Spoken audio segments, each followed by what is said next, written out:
Assalamualaikum warahmatullahi wabarakatuh. Ketika mendengar nama Abu Nawas, apa yang terlintas di pikiran kalian? Seorang pelawak? Sosok konyol dari buku dongeng 1001 Malam yang selalu membodohi raja? Hapus ilusi itu. Jika kita mengkalibrasi mesin waktu ini ke koordinat Baghdad pada abad ke-8 Masehi, kita akan mendarat di jantung kekhalifahan Abbasiyah, era emas peradaban Islam di bawah rezim absolut Khalifah Harun al-Rashid.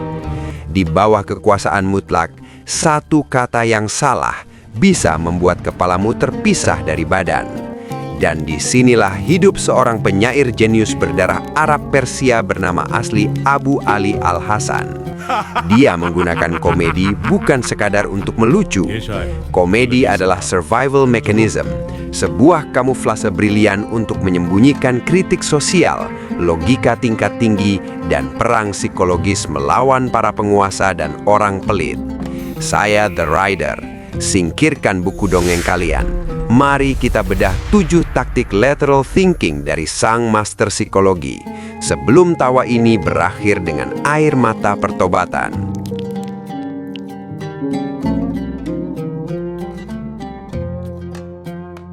Mari kita buka arsip kasus pertama, sebuah insiden jalanan di Baghdad yang sekilas terlihat seperti komedi murahan, namun menyimpan prinsip hukum tingkat tinggi. Suatu hari, seorang pemilik kedai makanan yang sangat pelit menyeret seorang pengemis miskin ke hadapan hakim. Tuduhannya sungguh di luar nalar. Pengemis itu makan roti keringnya sendiri sambil menghirup uap masakan dari kedai tersebut. Sang pedagang menuntut bayaran atas bau daging panggang yang telah dinikmati si pengemis. Hakim kebingungan menghadapi celah hukum ini. Bagaimana cara menakar harga sebuah aroma? Namun Abu Nawas yang kebetulan mengamati persidangan jalanan itu mengambil alih. Dia meminta sekantung koin dinar emas dari si pedagang pelit itu. Abu Nawas kemudian mengangkat kantung tersebut tinggi-tinggi dan membantingnya ke meja kayu hingga bergemerincing keras. Dia menatap sang pedagang dan berkata, "Kau sudah mendengar bunyi koin emas ini? Itulah bayaran yang setimpal untuk bau masakanmu. Transaksi selesai." Secara forensik, ini adalah counter absurdity. Abu Nawas memahami bahwa untuk membatalkan tuntutan tak berwujud berupa bau, dia harus membayarnya dengan mata uang yang juga tak berwujud berupa suara. Keadilan sejati tidak selalu tertulis rapi dalam buku hukum. Terkadang, ia membutuhkan otak yang mampu berpikir di luar batasan matriks.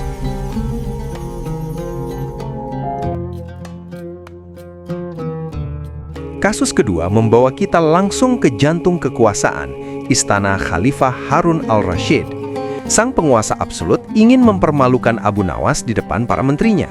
Raja memberikan sebuah dekret resmi, ditandatangani dan disegel dengan stempel kerajaan. Isinya, Abu Nawas diberi wewenang penuh untuk membunuh lalat pengganggu dimanapun lalat itu hinggap. Sebuah jebakan konyol untuk menurunkan wibawa sang intelektual. Tapi Abu Nawas tidak tertawa.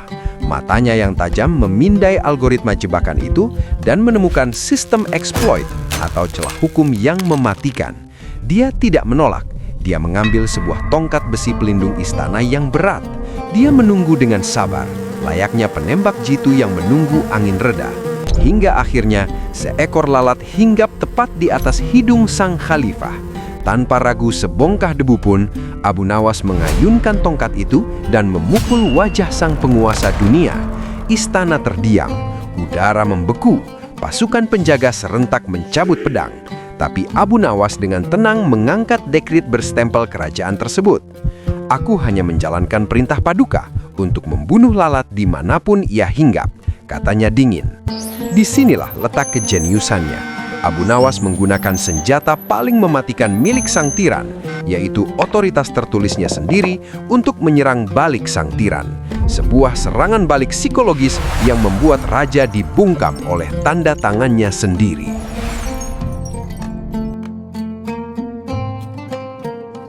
Taktik ketiga bergeser dari celah hukum menuju manipulasi logika absolut.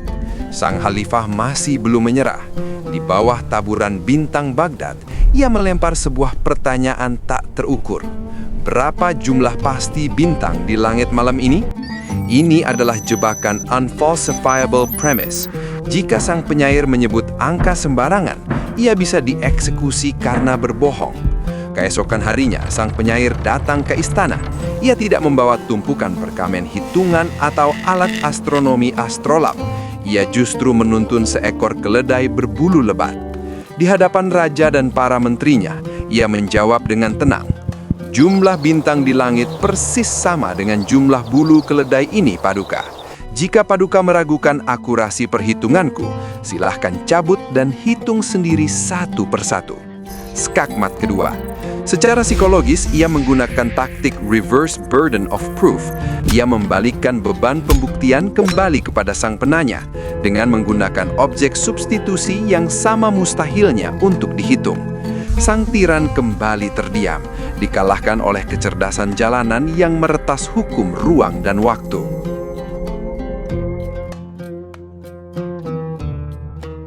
Kita masuk ke dimensi tak berwujud. Taktik keempat, manipulasi persepsi. Sang penguasa yang frustasi kini menguji sang penyair dengan sesuatu yang mustahil disentuh. Perintahnya mutlak, tangkap dan penjarakan angin ke dalam sebuah botol. Udara tidak memiliki bentuk fisik. Secara logika dasar, ini adalah misi bunuh diri. Jika botol itu terlihat kosong, ia akan dituduh menipu penguasa. Tapi sang master psikologi tidak pernah kehabisan akal. Esoknya, ia menyerahkan sebuah botol kaca kuno yang disumbat sangat rapat. Sang penguasa dengan angkuh membuka sumbat botol tersebut. Seketika, bau busuk yang sangat menyengat menyebar ke seluruh ruangan. Raja menutup hidungnya dengan murka. Dengan wajah polos dan senyum tertahan, sang penyair menunduk hormat. "Maafkan saya, Paduka, angin itu sedang mengamuk hebat di dalam sana." Ini adalah komedi biologis tingkat tinggi. Ia memanipulasi persepsi tentang kata angin dari elemen cuaca menjadi elemen gas biologis. Ia lolos dari maut dengan cara mematerialisasi sesuatu yang tidak berwujud menjadi sebuah serangan sensorik yang tak terbantahkan.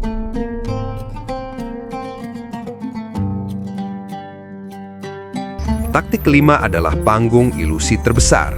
Sang tiran kini menuntut kekuatan fisik yang mustahil. Perintahnya mematikan.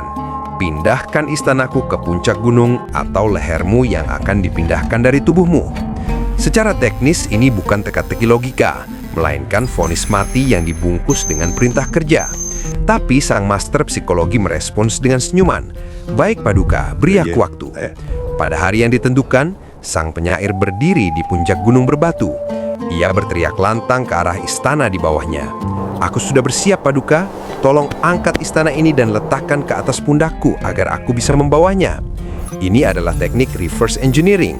Ia menerima tugas itu 100% tanpa penolakan. Namun ia mematahkannya dengan prasyarat fisik yang sangat logis dalam pekerjaan kuli angkut. Barang harus diangkat dan diletakkan di pundak sang pengangkut oleh si pemilik barang. Ia membalikkan titik kegagalan eksekusi kembali kepada sang pembuat aturan. Sang raja terdiam kaku. Istana itu tidak berpindah 1 inci pun dan leher sang penyair tetap aman di atas pundaknya.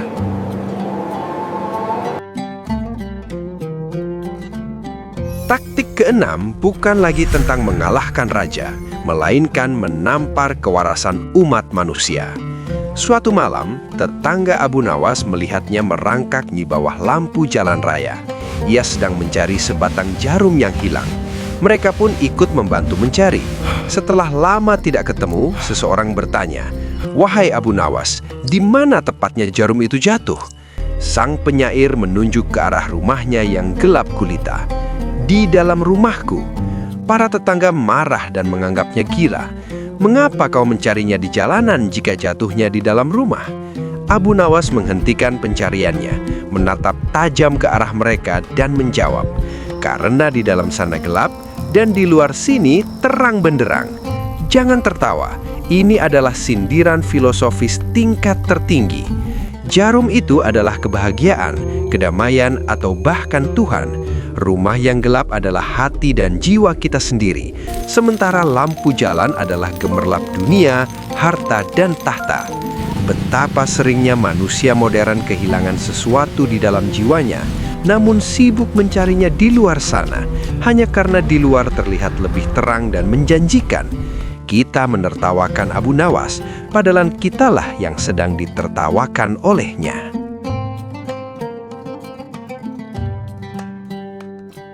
Kita telah melihat kecerdasannya, tapi bagaimana sang jenius ini mengakhiri kisahnya? Banyak penduduk Baghdad yang menghakiminya. Mereka melihat gaya hidupnya yang nyentrik dan menganggapnya pendosa. Bahkan saat ia wafat, sebagian orang menolak mensyalatkan jenazahnya. Namun, saat mereka merapikan tempat tidurnya yang sederhana, mereka menemukan secarik perkamen usang tersembunyi di balik bantalnya. Di atasnya tertulis sebuah syair yang kini bergema di seluruh dunia Islam. Ilahi lastu lil firdausi ahla. Wahai Tuhanku, aku sungguh tidak pantas menjadi penghuni syurgamu. Wala aqwa ala naril jahimi. Namun aku juga tidak akan kuat menahan panasnya api nerakamu. Ini adalah paradoks terakhir dan yang paling agung. Pria yang bisa mematahkan logika raja dan mengeksploitasi celah hukum dunia memilih untuk menanggalkan seluruh kesombongan intelektualnya di hadapan raja semesta alam. Di hadapan Tuhan tidak ada lateral thinking, tidak ada celah hukum. Yang ada hanyalah pengakuan murni atas kelemahan diri. Air mata pertobatan itu telah menghapus topeng pelawaknya selamanya.